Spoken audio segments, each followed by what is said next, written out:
சங்ககால வாழ்வியலும் இக்கால நடைமுறையும் இந்த தலைப்பிலே நமக்காக உரையாற்ற வருகிறார் முனைவர் அமுதா பாண்டியன் அவர்கள்.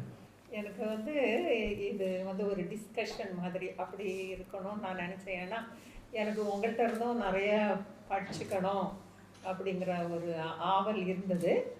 ஆனால் அது எப்படியோ இப்படி முடிந்து விட்டது. அதனால் எப்போ வேணும்னாலும் நீங்கள் நான் எனக்கு கிளாஸ் ரூம்லேயே நான் எப்பொழுதுமே ஸ்டூடெண்ட்ஸுக்கிட்ட லெக்சர் மாதிரி அப்படி பேசிகிட்டே இருக்கிறதில்ல.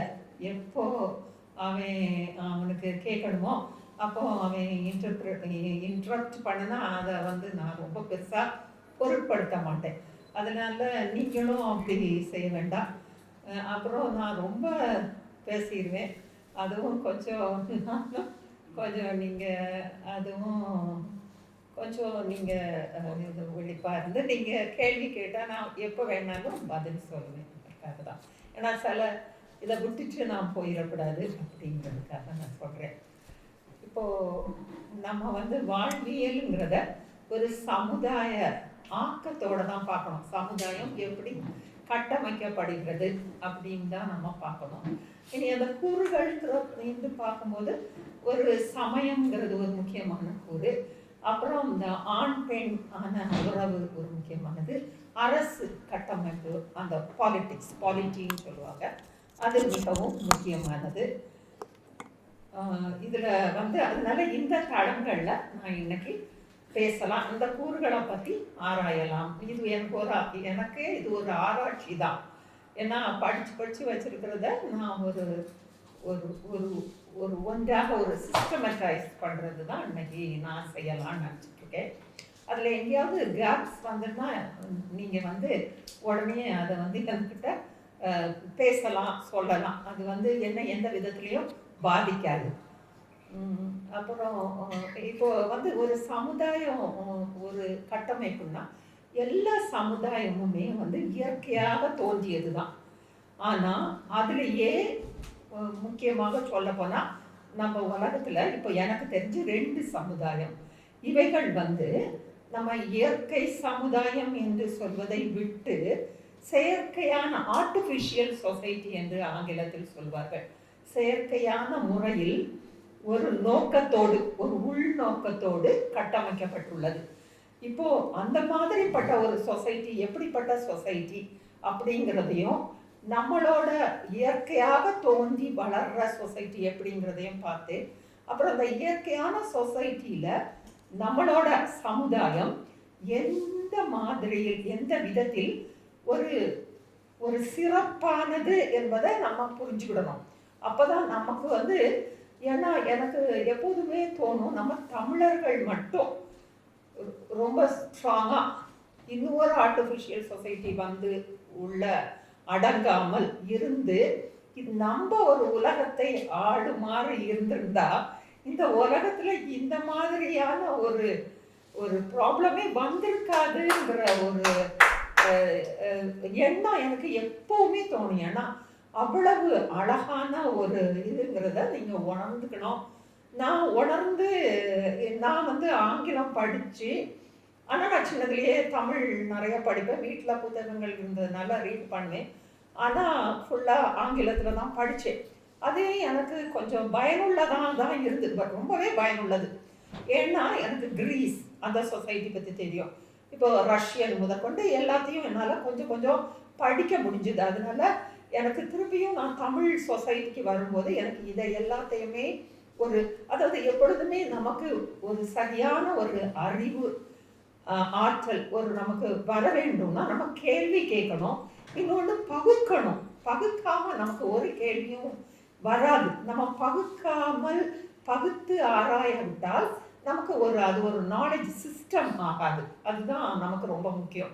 அதுக்கு நமக்கு பேஸ் வேணும்னா ஒரு 2-3 நமக்கு சமுதாய அமைப்பு. இப்போ சமுதாயத்தை படிக்கணும்னா 2-3 சமுதாயம் தெரிஞ்சாதான் நம்ம சும்மா இன்னைக்கு கூட நான் ஒரு இதில் பார்த்தேன், நம்ம தமிழர்களுக்கு சும்மா பேசுகிறவங்க ஆக்சுவலாக இந்த யூடியூப்லாம் நம்ம பார்த்தோம்னா தமிழ் ஏன் சிறந்ததுன்னு சொன்னால் ஒன்றுக்கும் ஆகாத ஒரு விஷயங்களை எல்லாம் சொல்லுவாங்க. அவங்களுக்கு உண்மையான ஒரு இது தெரியலை. நம்ம சமுதாயம் எப்படி, நம்ம சமுதாய வாழ்வியல், அந்த ஃபிலாசபின்னு சொல்லுவோம், மெய்யியல் கூறுபாடுகள் எப்படி வந்தது, அது ஏன் முக்கியம், அது எவ்வாறு இந்த உலகத்திற்கு இப்பொழுது தேவையானது, அது வந்து அந்த மாதிரி ஒரு சொசைட்டி இருந்திருந்தால், சமுதாய அமைப்பு இருந்திருந்தால் இன்று இத்தனையான ஒரு ஒரு ஒரு நமக்கு ஒரு ஒரு ப்ராப்ளம்ஸ் இவ்வளவு வந்திருக்காது என்பதை நம்ம உணரணும். இன்னைக்கு ஒன்று பார்த்தேன், பெண்கள்லாம் ஏன் புடவை கட்டுகிறார்கள் என்றால் வெப்பம் கருப்பையிலிருந்து வெளியேற வேண்டும். அடாப்பாவி, வெப்பம் வந்து எப்பவுமே உடம்புல உருவாகணும், உருவாகினாதான் நம்ம வாழவே முடியும். அது எல்லா இடத்துலையும் வேர்வை வருது, எல்லாமே அந்த வெப்பத்துக்கு வெளியாது. அதனால தமிழன் புடவையை கண்டுபிடிக்கல. தமிழர்கள் வந்து சங்க காலத்துல ரொம்ப ஒரு உடை எவ்வளவு அணிந்தார்கள் என்றால் ரொம்ப உடையெல்லாம் அணியலை. ஏன்னா நமக்கு ஒரு டிராபிக்கல் கண்ட்ரி, நம்ம அது மாதிரி தான். அதனால நம்ம அந்த உண்மையான ஒரு ஒரு கூரை நம்ம இன்னமும் எல்லாத்தையும் கண்டுபிடிக்கல. நம்ம சட்டைன்னா பிளவுஸே போடலை, நம்ம பிளவுஸே நம்ம போடலை, ரொம்ப லேட்டாக தான் வந்தது. அதுவும் யார் நம்மளோட முஸ்லீம் ஆளுகள் வந்த பிறகு குப்பாயம் தைத்து கொடுத்தார்கள். அதுக்கு பிறகுதான் அந்த பிளவுஸுங்கிற ஒரு இது ஆங்கிலேயர்கள் வந்து அதை சொல்லி கொடுத்தாங்க. அதனால இதுல எல்லாம் கொண்டு போய் நம்மளோட இளைஞர்கள் தமிழ் பேர் இது அப்படின்னா அது வந்து எடுபடாம போயிடக்கூடாது. உண்மையான பல பல கூறுகள் இல்லை, நம்மளோட சமுதாய அமைப்பே தானாக தோன்றி மனுஷனுக்கு என்ன வேணுமோ அதை மட்டும் எடுத்துக்கொண்ட ஒரு சமுதாயம். அதை தான் நம்ம இளைஞர்களுக்கெல்லாம் நம்ம சொல்லணும், நம்ம எழுதணும், நம்ம வந்து அதை தான் நம்ம வந்து பரவல் ஆக்கி ஒரு எல்லாருக்கும் தெரியும் விதமான இப்படி ஒரு வாழ்வு முறை நமக்கு ஏன்னா அங்கிருந்து வந்த வெள்ளக்காரன் எல்லாம் முதல்ல அந்த சமுதாயத்தை படிச்சுக்கிட்டு திருப்பி இங்க வரும்போது ஓஹோ இங்க இப்படி ஒரு கலாச்சாரம் இருக்கா, இப்படி ஒரு கலாச்சாரம் இருக்கா, அப்படி அவன் வியந்து தான் திரும்பி அதை படிக்க வேண்டியதாயிடுச்சு. அதே அப்போ அவங்க நம்மளுக்கு சொல்ல வேண்டியதாயிட்டு, நீ எங்கடா இருக்க, எதை யோசிச்சுட்டு இருக்க, உன் சமுதாயத்தை பாருடா, இது உள்ள நிறைய நல்ல கூறுகள் இருக்கின்றன அப்படின்னு சொல்லணும். இப்போ இது வந்து நம்ம எல்லா சமுதாயமே நம்ம பார்க்குறப்போ இயற்கையா தோன்றினது தான். இதுல செயற்கையான சொசைட்டி அப்படின்னு ஒரு 2-3 இருக்கு, ஆர்டிஃபிஷியல் சொசைட்டி. எனக்கு தெரிஞ்சு 2 இருக்கு. ஒன்று வந்து யூதர்களோடது. அவங்க வந்து எங்க இருந்துன்னா அந்த எகிப்து தேசத்துல ஒரு அடிமைகளாக ஒரு ட்ரைபு, ஒரு ஒரு கூட்டம் ஜனங்கள், ஒரு குலம் இருக்குது. இந்த குலம் என்ன பண்ணுது, இவங்களால எவ்வளவு நமக்கு வாழ்க்கையில உலகத்துக்கு கேடு விளையுதுன்னு பாருங்க. அப்போ அவங்க வர்றாங்க, வந்து பாலஸ்தீனியத்துக்கு வர்றாங்க.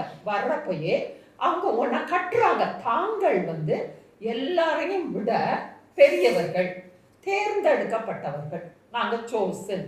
அதுக்கப்புறம் என்ன சொல்லணும், கடவுளை கொண்டு வரணும்.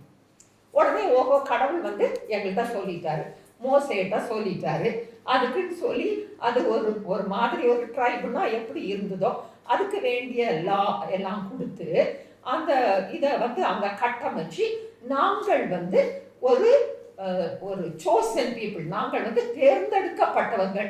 இதை வந்து அவங்க எல்லாருக்கும் சொல்லி சொல்லி பிள்ளைகளை வளர்க்குறப்ப அப்படி வளர்த்து வளர்த்து வளர்த்து அவங்க அப்படி ஒரு சமுதாயத்தையே உருவாக்கிட்டாங்க. இப்போ அப்போ அதுக்கு பிறகுதான் நம்ம இயேசு கிறிஸ்துங்கிறவர் வர்றார். அவர் சொல்ற இது என்னடா இப்படி தேர்ந்தெடுக்கப்பட்டவங்களா நீங்க, எல்லாரும் சமங்கிறாரு.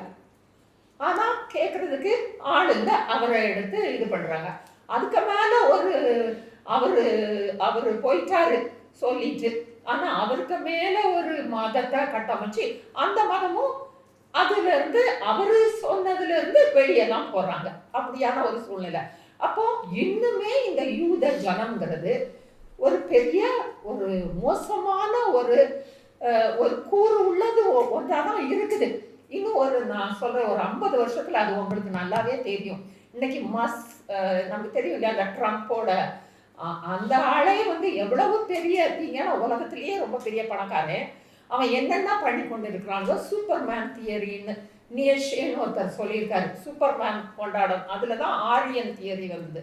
அப்போ அவன் வந்து அந்த மாதிரி ஒருக்கு வரான். அப்ப நம்ம எல்லாம் உலகத்துல வாழ்றதுக்கு ஒரு அருகதை இல்லாதவர்கள் ஆகிறோம். இன்னும் ஒரு ஆர்டிஃபிஷியல் சொசைட்டி வந்தாங்க. எல்லாரும் ஆப்பிரிக்கால இருந்து வந்தப்போ ஒரு கூட்டம் அங்க போறாங்க, ஸ்டெப்பி, நம்ம ரஷ்யா இருக்கிற அந்த இடம். திருப்பி அவங்களுக்கு அந்த இதெல்லாம் மியூட்டேட் ஆகுது, அங்க வந்து ஒரு சூழ்நிலைகள் மாறுது. உடனே வர்றாங்க, இவங்களை பற்றி நம்ம முதல்ல அறியறது எதுலன்னா பேர்ஷியாவில் உள்ள அங்கெல்லாம் இருந்துட்டு தான் வராங்க. பேர்ஷியாவில் உள்ள அவஸ்தாங்கிறதும் அவங்களோட பைபிள், அவங்களோட புனித நூல், அதுவும் நம்மளோட ரிக்வேதமும் ஒன்னே தான். அப்போ அங்க வந்து அவங்க இவங்கள எனிமீஸ்ன்னு சொல்றாங்க, இவங்க அவங்கள எனிமீஸ்ன்னு சொல்றாங்க. எனிமிகள் ஆக்குறது தான், அதாவது ஓல்ட் டெஸ்டமெண்ட்னு சொல்லுவாங்க, பழைய ஏற்பாடு, அதுவும் எனிமி தான் ஆக்குறது. நாங்க கடவுளால தேர்ந்தெடுக்கப்பட்டவங்க, அதனால மற்றவங்க எல்லாம் எங்களுக்கு எதிரிகள். அவங்களுக்கெல்லாம் வாழ்றதுக்கு அவங்க நிலம் எல்லாம் எங்க நிலம், இப்போ அதுதான் நடந்துட்டு இருக்கு. எங்க நிலம் நாங்க எங்களோடது, அவங்க எங்க இருந்தோ வந்தாங்க, ஆனா அங்க உள்ள ஆளுகளுக்கு இப்போ இடம் கிடையாது. அப்படி அந்த ஒரு இதை அவங்க நிறுவிட்டாங்க. அதே மாதிரி தான் இங்கேயும் ஒரு கூட்டம் வருது. அவர்களை தான் நான் இப்போ உங்க ஆரியர்கள் சொல்றோம். இவங்க வந்தப்போ நம்ம வந்து அந்த அவஸ்தாங்கிற ஒரு இதுல பாக்குறப்போ அவங்க சொல்றாங்க, அவங்களுக்கு அந்த ஒரு சாப்டர் ஃபுல்லாவே அப்படிதான் இருக்கு. இவங்க வந்துட்டாங்க, இவங்க எல்லாம் உழைக்கிறதுக்கு ஆசைப்படாதவங்க, இவங்க எல்லாம் நம்ம பசுமாட்டை எல்லாம் ஓட்டிட்டு போயிடுவாங்க. அதனால எல்லா நகரத்தோட அந்த சிட்டி கேட்ஸ் அதையெல்லாம் பூட்டிடுங்க, உள்ள வர விடாதுங்க. அப்படியெல்லாம் அந்த அவஸ்தால பாடல்கள் இருக்கின்றன. அவ்வளவும் இவங்களை பத்தி சொன்னது. இவங்களை அதனால எல்லா இடத்துல இருந்து துரத்தி விடுறாங்க. அவங்க வந்து பஞ்சாபுக்கு வர்றாங்க. வந்தப்போ அவங்களுக்கு நிறைய பெண்கள் இல்லை. இங்க உள்ள பெண்களை எல்லாம் அவங்க கொஞ்சம் கலந்து, ஏன்னா அதனாலதான் நம்ம டிஎன்ஏ ஸ்டடீஸ் நீங்க நல்லா பாத்தீங்கன்னா பெண் வழியா போனா அது ஒண்ணு சொல்லும், ஆண் வழியா போனா அது இன்னொரு மாதிரி சொல்லும். அதுக்கு வந்து காரணம் வந்து இவர்கள் பெண்கள் இல்லாமல் வருகிறாங்க. இங்க உள்ள பெண்களை தான் அவங்க எடுத்துக்கிறாங்க. இப்போ அவங்களுக்கு அதுலயே ஒரு எல்லாருமே அதுக்கு விரும்ப மாட்டாங்க. அதனாலதான் நம்மளோட இதுல திரௌபதிக்கு வந்து 5 பேருக்கு ஒரு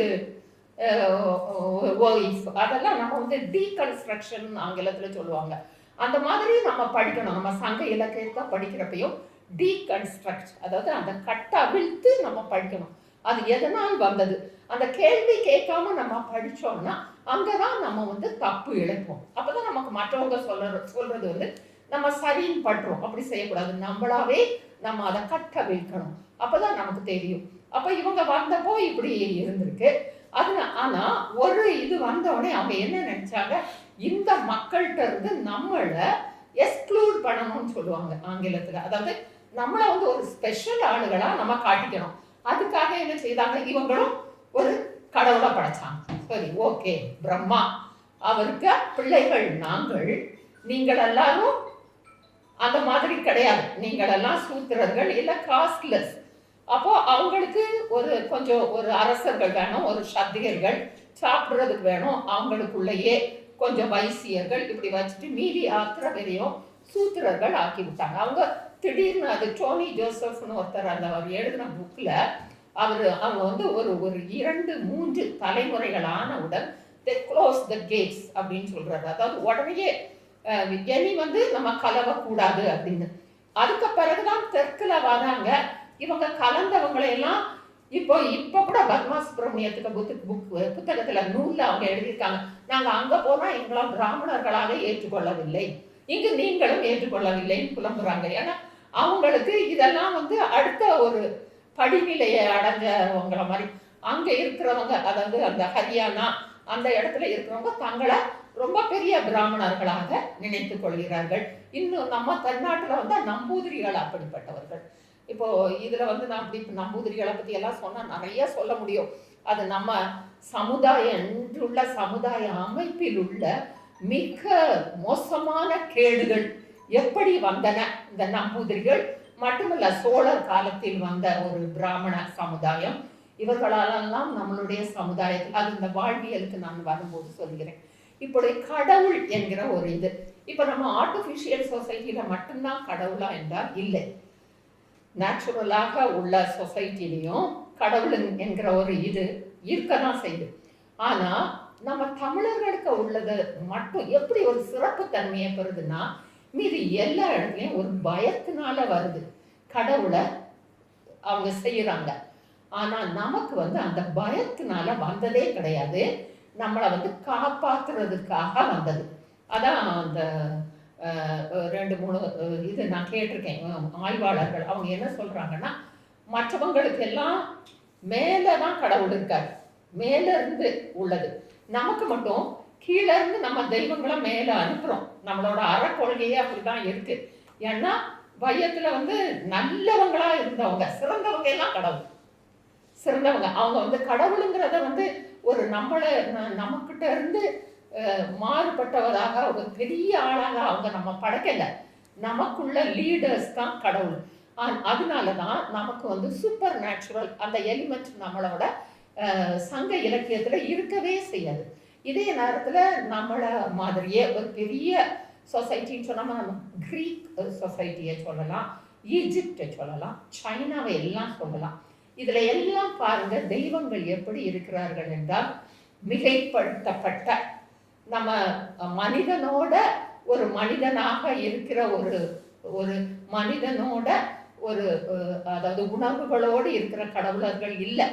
எல்லாமே அப்பல்லவா ஜுவர்ஸா அவங்க எல்லாரும் எங்க இருந்து வராங்க, மேல இருந்து வராங்க, நம்மளை விட பெரிய ஒரு பவர்ஃபுல் அப்படி வராங்க. நமக்கு முருகன் அப்படி இல்லையே.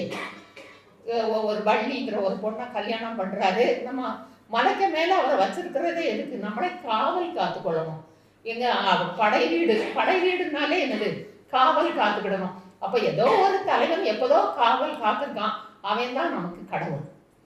அப்ப திருவிக்கா சொல்றாரு, இந்த நமக்கு 5 நம்ம தொல்காப்பியத்தை எடுக்கும் போதெல்லாம் ரொம்ப அதாவது சங்க இலக்கியத்திலேயே கூட இப்ப எல்லிஸோட புத்தகம் வெளிவந்த பிறகுதான் நமக்கு தெரியுது, சங்க இலக்கியத்திலே கூட ஊவே சாமிநாதர் ஐயர் மாதிரி பெரிய ஆளுகள்லாம் என்ன செய்திருக்காங்கன்னா அந்த இடைச்செருகல்கள் பண்ணியிருக்காங்க.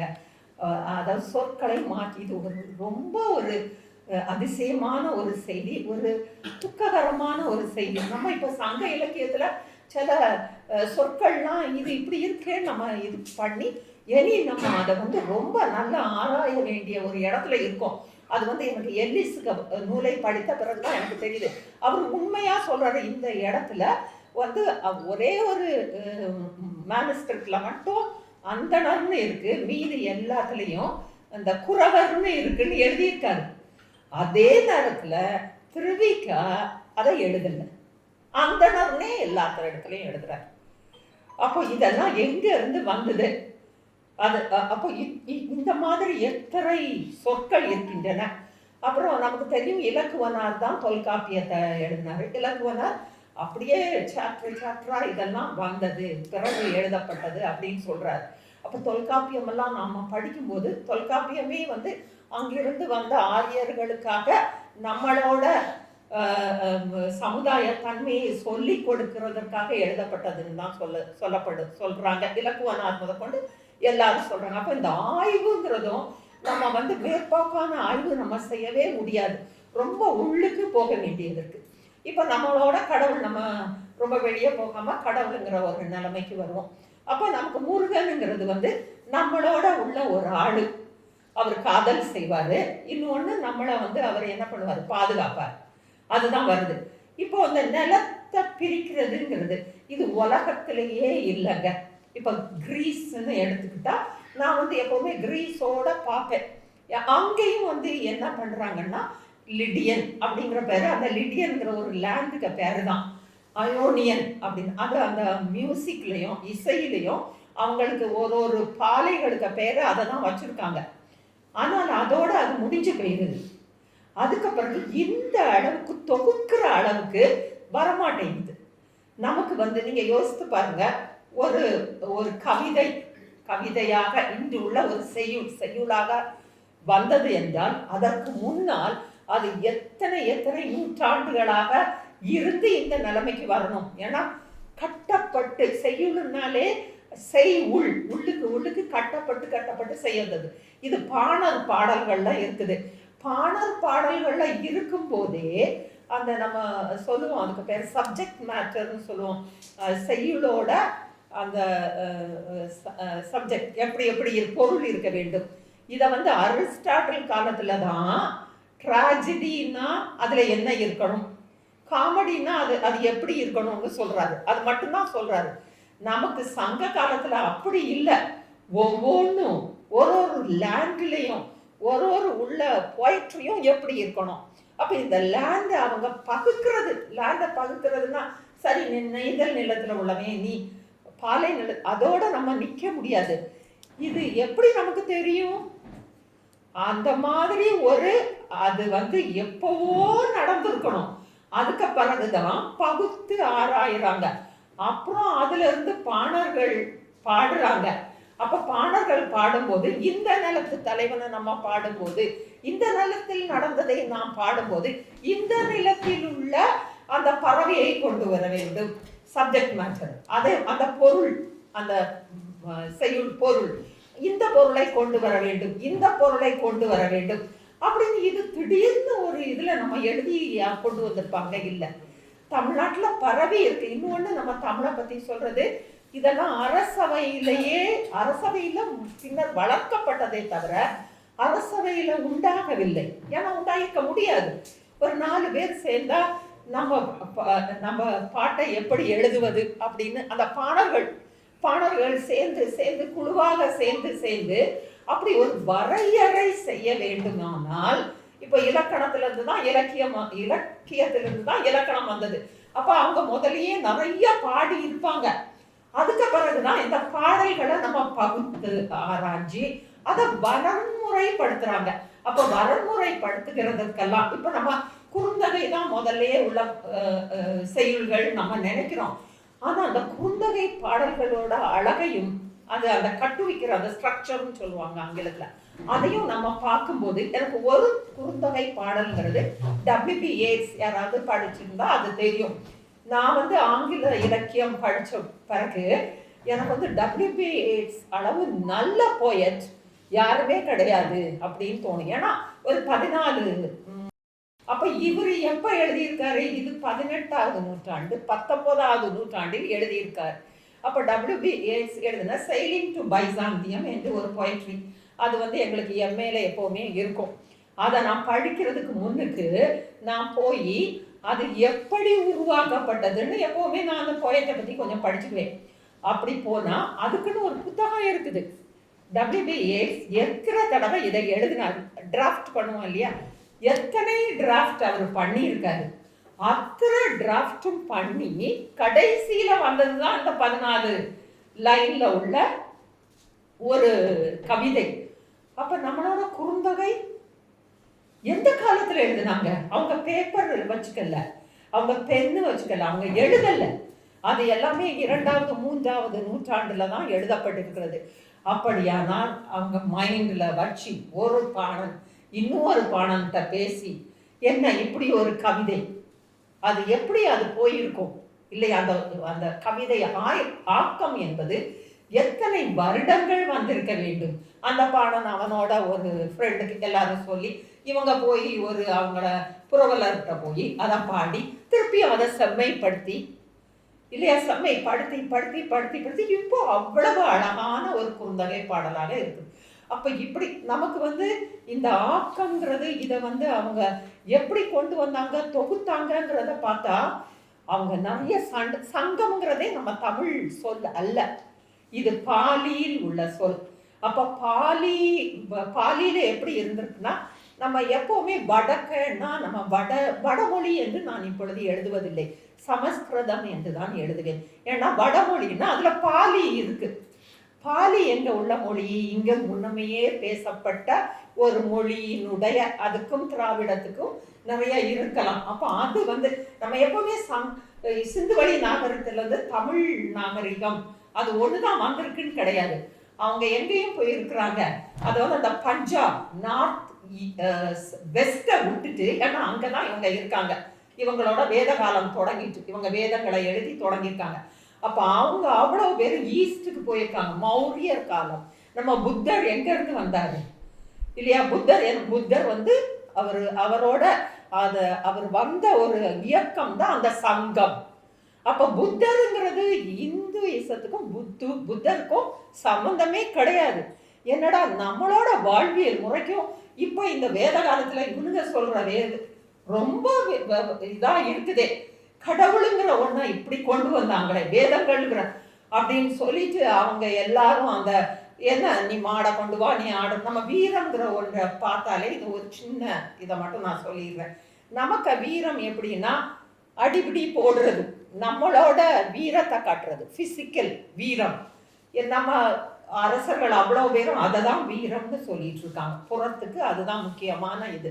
திடீர்னு ஒருத்தன் வரான், நீ அந்த அரசனை, நம்ம எல்லாம் என்ன செய்கிறோம், நம்ம அந்த அரசனை வெல்ல வேணும்னா நமக்கு நல்ல மாதிரியான ஒரு வீரர்கள் வேண்டும், வீரம் வேண்டும்.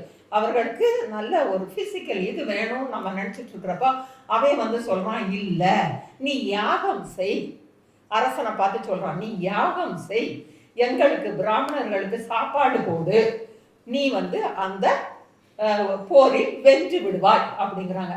நம்மளோட வேந்தர்களோ மண்டையில அவங்களுக்கு அது போயிடுச்சு.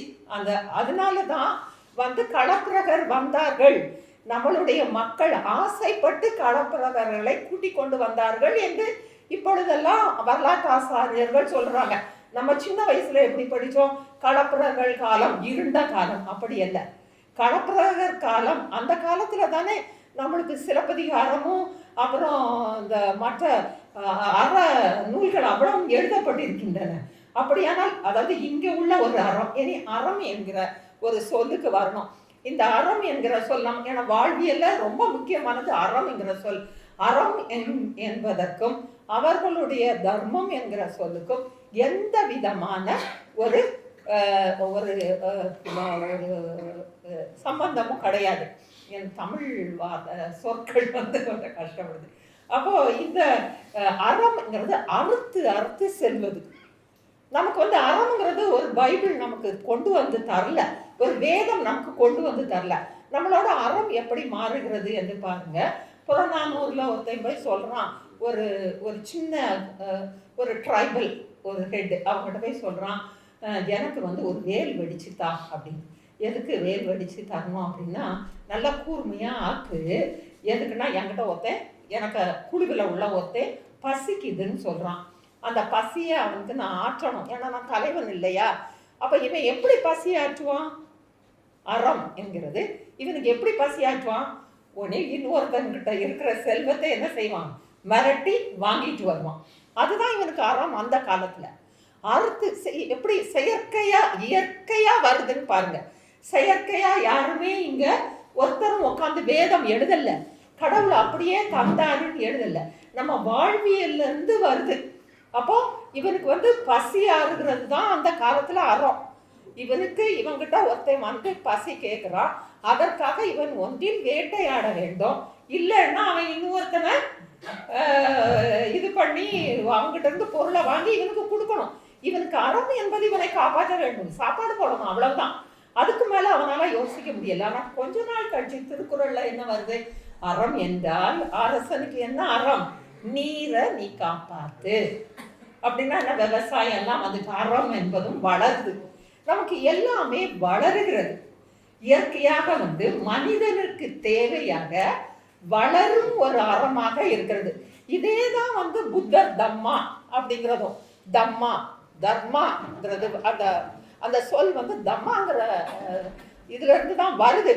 அவங்களுக்கும் வந்து புத்தருக்கு மீனிங் வந்து என்னதுதான், அறுத்து அறுத்து செல்வது தான்.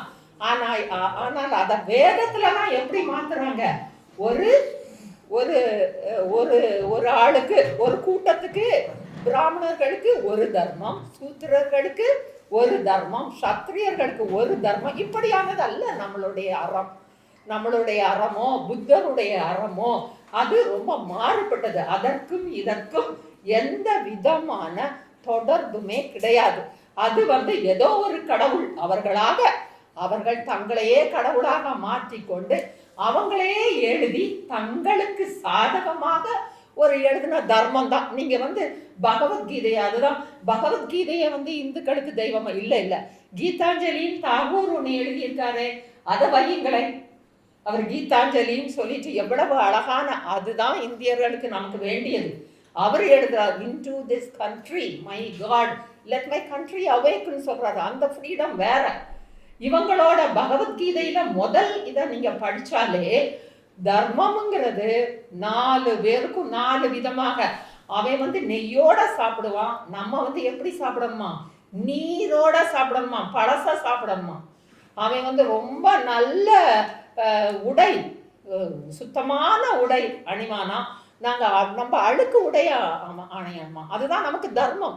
நீ எந்த யோனியிலிருந்து பிறந்தாயோ அந்த யோனி தான் உனக்கு வாழ்க்கை முறையை உனக்கு கொடுக்கும். நம்ம வாழ்க்கை முறையே, வாழ்வியல் தத்துவமே நம்ம எங்க இருந்து பிறந்தோமோ அதுதான். நம்ம சூத்திர லேடிக்கு பிறந்தா நம்ம அதுதான், நம்ம வைசியருக்கு பிறந்தா அதுதான். அது பிறப்பிலேயே. எங்க டிபார்ட்மெண்ட்ல எல்லாம் எனக்கு முதல்ல இதெல்லாம் தெரியாது, ஏன்னா நான் படிக்கல. அப்போ நாங்க பிராமணா கலீகிட்ட என்ன அப்படின்னு கேட்டா, இல்லை இல்லை மேடம், அது அப்படியெல்லாம் கிடையாது, எல்லாருமே வந்து ரொம்ப நல்ல நம்ம சிறந்தவர்களாக ஆனால் பிராமணர்கள். அப்படி கிடையாது.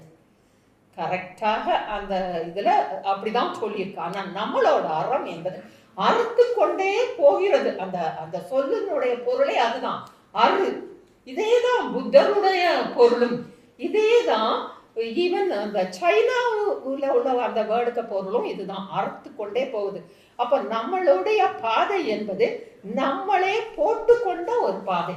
நமக்கு என்ன தேவையோ, முதலில் நமக்கு என்ன தேவையோ, அப்புறம் நம்ம வாழ்வியல் மாற மாற மாற நமக்கு என்ன தேவையோ அதையே நம்ம போட்டுக்கிட்டே வரோம்.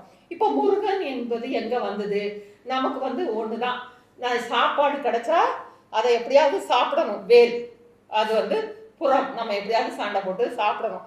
சாப்பிட்டு முடிச்சிட்டோம்னா காதல் பண்ணணும். ரெண்டு தான். இதுக்கு வந்து ஒரு கடவுள் தேவையே கிடையாது. ரெண்டு தான், அகம் புறம். இந்த ரெண்டு தான். இந்த ரெண்டுக்குமான ஒரு தெய்வத்தை தான் வள்ளி. அவர் வந்து காதல்லையும் நம்ம முருகனை பத்தி நினைச்சா என்ன, காதல். அதுக்கப்புறம் தெய்வானையே கட்டி வச்சாங்க, அதெல்லாம் வேற விஷயம், அது நமக்கு தேவையில்லாத ஒரு விஷயம். அவர் வள்ளியோட ரொம்ப சந்தோஷமா மலையில இருந்தாரு. அவரு நம்மளையெல்லாம் பாதுகாத்தாரு. எது வேலை வச்சுட்டு படை வீடு உட்காந்து அவர் நம்மளை பாதுகாத்து கொண்டிருந்தார். அதனால நமக்கு வந்து அகம் என்றும் புறம் என்றும் ஆகிறது. இந்த ரெண்டுக்குமான தெய்வம் தான் இது. திருவிக்கா என்ன சொல்றாருன்னா, நம்ம வந்து அப்புறம் தொல்காப்பியத்துல நம்ம பேசுறோமே, 4 நிலத்துக்கும் 4 கடவுளும், அதுக்கு பிறகு நமக்கு கொற்றவை, பாலை நிலத்துக்கு கொற்றவையும். அது வந்து அப்படியாக முதல்ல இருக்கல, எல்லாமே முருகனோட தன்மைகள் தான். சேயோன் என்றால் செம்மை தன்மை. ஏன்னா இது செம்பாலைங்கிறது முதல் பாலை, இசைக்கும் இதாகும். அப்ப சே இங்க அந்த அந்த ஒரு சொல்லையே செம்மைங்கிறது.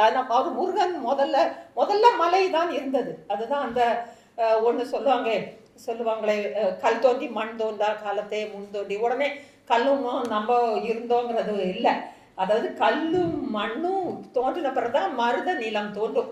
இந்த மருத நிலம் தோன்றதுக்கு முன்னுக்கே நம்ம வேல் வச்சிருந்தோங்கிறது தான் முன் தோன்றி அந்த வாழ் வைத்த இது. ஏன்னா நமக்கான உணவை நம்ம எடுத்துக்கிட்டோம், அதை வந்து நமக்கு கடவுள் தரல. நம்மளே நம்ம வேல் வச்சு வேட்டையாடி, நம்ம வேட்டையாடின சமூகம்.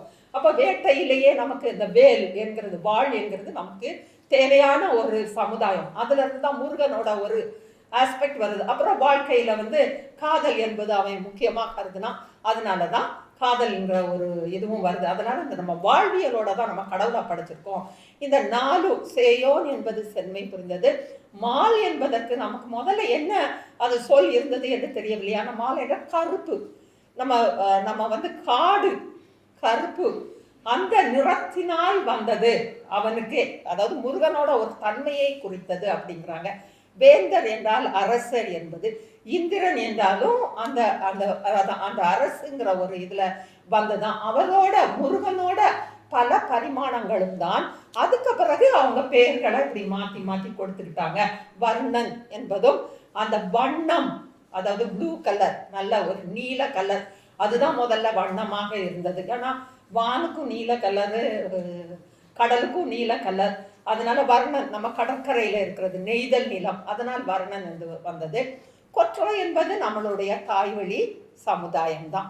அதனால இப்ப காதல் என்பது, இப்போ இப்படி நமக்கு வேதம் என்பது நமக்கு யாருமே கொடுக்கவில்லை. இதுதான் நம்ம வாழ்வியல்ல நமக்கு வேதம் என்பது யாருமே கொடுக்கவில்லை. இது வந்து நம்ம அதுக்கு பிறகு இந்திய வாழ்வியல்ல நம்ம அதை பார்க்கல. நம்ம எப்படியோ மாறி மாறி மாறி அதெல்லாம் சொன்னா நான் நிறைய நாள் பேச வேண்டியது வரும். எப்படி அவர்கள் தெய்வங்களை கொண்டு வருகிறார்கள்.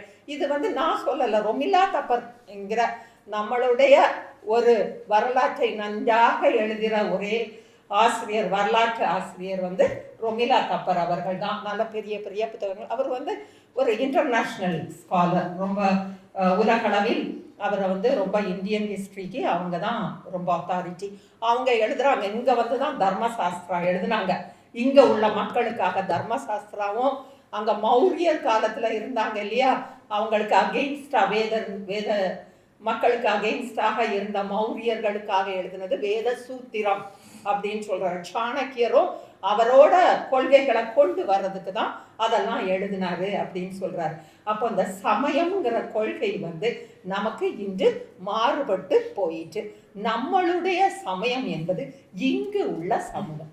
நம்ம ஒன்றும் பெருசா சூப்பர் நேச்சுரலா கடவுள் அங்கே இருக்கிறாரு இங்க இருக்க, வேதங்களை பார்த்தா முழுதுமே கடவுள் அங்க இருந்துட்டு என்ன செய்ய போறாரு, நமக்கு ஒண்ணுமே செய்ய முடியாது. நமக்கு தெரியாது. இந்த பெரிய உலகத்துல நம்ம சூரியன், நம்ம பூமியே ஒரு எறும்பு மாதிரி, அதுல நம்ம ஒருத்தரும் உக்காந்துட்டு அப்படி நம்ம தமிழர்கள் அதை நம்ம அதனால அப்படி ஒரு கடவுள் ஒரு அப்படி இருக்க வேண்டும் என்று அவங்க நினைக்கல. அவங்க நம்மளை காப்பாற்றுகிறதுக்கு நம்மளுக்கு அதான் வேறு வீரர்கள். அதுக்கப்புறம் வீரர்கள் வரும்போது அவங்க என்ன பண்ணிக்கிட்டாங்க, அந்த கல்லை எல்லாம் படைத்து ஒரு வீரர்களுக்கும் அதை தான் அவர்கள் வணங்கி கொண்டு இருந்தார்கள். ஏன்னா ஒரு கல்லை எனக்கு அண்ணனோ யாரோ எனக்காக போரிட்டு மடிந்துட்டானோ நான் என்ன செய்வேன், ஒரு கல்லை அவனுக்காக நினைவுக்காக வைப்பேன். அந்த நினைவுக்காக வச்ச இடத்துல நான் போய் கொஞ்சம் அவனை நினைவு கூர்ந்துட்டு வருவேன். அப்புறம் கொஞ்ச நாளையில எனக்கு அது மறந்தும் போயிடும். அப்புறம் திடீர்னு எனக்கு கொஞ்சம் காசு வந்துட்டு 2 ஆடு வாங்கினேன்னா உடனே எங்கள் அண்ணன் நினப்பு வரும். உடனே என் கடவுளை நோக்கி நான் போவேன். குடும்பத்தை எல்லாம் சாப்பை எல்லாரும் அங்கே ஆடு வெட்டி அங்கே கடவுளுக்கும் கொஞ்சம் ஆட்டை இதெல்லாம் நம்ம போற்றி வச்சு நம்ம அங்கே சாப்பிட்டுட்டு வருவோம். எல்லாருக்கும் கொடுத்து சந்தோஷம், நம்ம கடவுள் அது. அப்புறம் அந்த கடவுளுக்கு மேலே கொஞ்சம் கூரையை போட்டோம். அதுக்கப்புறம் அந்த கூரை போட்டுட்டு சரி 4 இடத்துலையும் 4 சுவரு கட்டணும். சுவரு கட்டினோடனே வந்துட்டான் அவன். சரி நான் உள்ளுக்கு போகிறேன், நான் இதை கழுவுற வேலையெல்லாம் பார்த்துக்கிறேன். சரி அப்பா நீ போய் கழுவு, அது இருட்டா இருக்கு. அவன் நான் அங்கேயே இருக்கேன், நீ வெளியவே இருந்து அப்படியே போயிடு, எனக்கு தர வேண்டியதா தங்குற ஆடு மாடு எல்லாம் அடிக்கிறதெல்லாம் எனக்கு கொடுத்துரு, நான் பார்த்துக்கிறேன் அப்படின்னு சொல்லி அவன் அங்கே உக்காந்துட்டான். அவன் அப்படியே நம்ம கோயில் கட்ட நம்ம தெய்வங்கள்லாம் அவங்க கைக்கு போயிடுச்சு. இப்படிதான் நம்மளோட வரலாறு வருது. அப்ப நம்ம எங்க இன்னைக்கு போய் இந்த மாதிரியான ஒரு கடவுள் என்கிற ஒன்றை வைத்து நான் கடவுளுடைய பிள்ளை, அதனால் நான் சிறந்தவள் என்று சொல்லிக் கொள்ளுகிற ஒரு வழி நடப்ப இப்ப நம்மளும் வச்சுக்கிட்டோம். அதுக்கப்புறம் உங்களுக்கு தெரியும் இல்லையா, சைவத்துக்கும் வைஷ்ணவத்துக்கும். அதுதான் நான் சொல்லுவேன், அப்பரா சுந்தரரான்னு எனக்கு யோசித்து பார்த்தேன். ஒருத்தர் அவ்வளோ உருகி பாடியிருக்காரு. ஆனா அவரே 1000 ஜெயினர்களை என்ன செய்திருக்காரு, கழுகேற்றி இருக்காரு. இந்த ஜெயினர்கள் அப்ப புத்தர்கள் என்னென்ன பண்ணியிருக்காங்க. அதுவும் மங்கையர்க்கரசின்னு ஒரு பாண்டிய இந்த பௌத்தமும் ஜெயினமும் இங்க உள்ளவங்க அவங்க ஜெயினர்களை தான் அவரு ஒரு 1000 ஜெயினர்களை கழுகேற்றிடுறாரு. இப்படியெல்லாம் ஒரு நம்மளுடைய மதம் எப்படியெல்லாம் கட்டப்படுகிறது. அப்புறம் சைவத்துக்கும் வைஷ்ணவத்துக்கும் இல்லாத சண்டையா. அதுக்கப்புறம் சங்கராச்சாரியாரை பற்றி நம்ம ஒன்று செய்யணும். அப்போ உள்ள நம்ம ஃப்ரீடம் ஃபைட் அப்போ அங்கே பார்லிமெண்ட்ல எங்கள் ஹவுஸ் ஆஃப் லார்ட்ஸ் அங்கே குயின் சொல்லிட்டாங்க, நம்ம இந்தியாவுக்கு இனி ஃப்ரீடம் கொடுத்து, ஏன்னா அவனால் முடியலை இதுங்களை வச்சு, அதனால ஃப்ரீடத்தை கொடுத்துடலாம் அப்படின்னு. அப்போ காந்தி ஒரு லீடர். அப்போ காந்திக்கு தலைமையில் உள்ள காங்கிரஸ் நம்ம இதை சங்கராச்சாரியார் இங்கிருந்து எழுதியிருக்கிறார். இது அங்கே உள்ள ஒரு ரெக்கார்டு. நீங்கள் இந்த காந்தியின் தலைமையில் உள்ள காங்கிரஸுக்கான இந்த ஒரு ஒரு அந்த ஒரு ஒரு தன்மைக்கு நீங்கள் கொடுக்க கூடாது, ஏனென்றால் காந்திக்கு சமஸ்கிருதம் தெரியாது. புரியுதா? இது உண்மை. அப்போ இந்த மாதிரி ஒரு எப்படிப்பட்டவர்கள் இல்லையா, சமஸ்கிருதம் தெரியாததுனால நம்ம இந்தியாவுக்கே இவங்க அவனை நாங்க தான் போராடணும்னு இன்னைக்கு சொல்லுவாங்க. அவங்களுக்கே பணிவிடைகள் செய்துவிட்டு, ஆனால் அவங்களுக்கு லெட்டர் எழுதியிருக்காரு சங்கராச்சாரியாரு, நீ அந்த காந்திக்கு ஃப்ரீடம் கொடுக்காத என்று எழுதியிருக்கிறார். இப்படிப்பட்ட ஒரு இதில் தான் நம்ம வாழ்கிறோம். இது வந்து நமக்கு நிறைய பேருக்கு தெரியாது. கேரளா இந்த இடங்களை எல்லாம் வெள்ளைக்காரர்கள் ஆளவே இல்லை. வெள்ளைக்காரர்கள் ஆண்ட இடத்திற்கும் வெள்ளைக்காரர்கள் ஆளாமல் இங்கு உள்ள மனுநீதி அந்த மனுவை வைத்து ஆண்ட பகுதிகளுக்கும் எவ்வளவு வேறுபாடு இருந்தது என்று நாம் பார்த்தோம். அந்த காலத்தில் கேரளாவில் உள்ள திருவாதாங்கூர் ராஜ்யத்தில் நடந்த ஒரு மீசைக்கு வரி, முலை வரி, இப்படி எக்கச்சக்கமான வரி. நீ அதை செய்யணும்னா வரி, நீ இதை செய்யணும்னா வரி. பசுமாடு வச்சுக்கலாமா, அதை நம்ம கறந்தா அதுக்கு வரி, பால் நம்ம குடிக்கணும்னா அதுக்கு வரி. இப்படியான வரி எதுக்கு அவனுக்கு அந்த அரசனுக்கு போட வேண்டியது இருந்ததென்றால், அவன் அரசனா இவங்க ஒரு வருஷமும் ஒத்துக்கணும். புரியுதுங்களா? அப்போ அந்த வேதியர் ஒத்துக்கணும். அதுக்கு அவங்க என்ன செய்யணுமா, ஒரு பெரிய தங்கத்தால அவர் உள்ளுக்கு போயிட்டு வெளியே வரணும்னா எவ்வளவு பெரிய தங்கத்தால ஒரு பசுமாடு செய்து அந்த யோனியின் வழியாக அவன் உள்ளுக்கு போய் வெளியே வரணும். அப்ப அவன் உள்ளுக்கு போயிட்டு வெளியே வர்ற அளவு ஒரு பெரிய பசுமாடை செய்து அதை வெட்டி வெட்டி அந்த அந்தணர்களுக்கு கொடுக்கணும். அப்புறம் வருஷம் தோறும் அவங்களுக்கு சின்ன சின்ன அந்த இது கொடுக்கணும். இந்த மாதிரியான ஒரு இதுதான் கேரளாவில் திருவிதாங்கூர்ல அந்த வாழ்ந்திருக்காங்க. முதல் நாள் நம் மனைவியை திருமணம் முடிந்ததென்றால் முதல் நாள் நான் இந்திரனுக்கு கொடுக்கணும். இந்திரன்னா எங்க இருக்கான்? கோயில்ல தான் இருக்கான். 2வது நாள் நான் சந்திரனுக்கு கொடுக்கணும், அரசன். 3வது நாள் அவங்க ஒய்ஃபை கொண்டு யாருக்கு கொடுக்கணும்? அவன் 3வது நாள் தான் அவன் வச்சுக்குவான். அதுக்குள்ளாக அவங்க என்ன செய்திருவாங்கன்னா, அவளை கர்ப்பம், ஆனால் ப்ராக்டிக்கலாக என்ன நடந்ததுன்னா, அவள் கர்ப்பிணி ஆறது வரைக்கும் அவன் வச்சுக்குவான். அதுக்கு பிறகுதான் அவனுக்கு. அதனால கடைசியில உள்ள அந்த கிங், சித்திரை திருநாள் என்று நினைக்கிறேன், அவர் திருமணமே எனக்கு வேண்டாம் என்று சொல்லிவிட்டார். ஏன்னா நான் ஒரு பெண்ணை திருமணம் பண்ணி இவங்களுக்கு என்னதுக்கு கோயிலுக்கு அனுப்பணும். அவர் படிச்சுட்டாரு. அவர் படித்ததுனால அவருக்கு ஒரு மினிஸ்டர், அவரும் படித்த ஒரு சின்ன பையன், அவனை பற்றியெல்லாம் படித்தா ரொம்ப பெரிய ஆள். அவர் தான் ஆங்கில அரசுக்கு இது பண்ணி நாங்கள் எங்களை இப்படியெல்லாம் பண்ணுறாங்க, இந்த லா எல்லாம் எடுக்கணும் அப்படியெல்லாம் சொல்லி திருவிதாங்கூர்ல உள்ள மக்கள் பட்ட பாட்டிற்கு அளவே கிடையாது. அப்படி என்றால் மனு அதற்கு முன்னாக்க நம்மளை எல்லாம் இன்னைக்கு நம்ம சொல்லுவாங்க, நம்ம எல்லாம் ரொம்ப நல்லா இருந்தோம், இந்த முஸ்லீம் ஆளுகளும் ஆங்கிலேயர்களும் வந்து கெடுத்துட்டாங்க. இல்லை, ஒரு ராமசாமி ஐயர் என்று ஒருத்தர் எழுதியிருக்கிறாரு.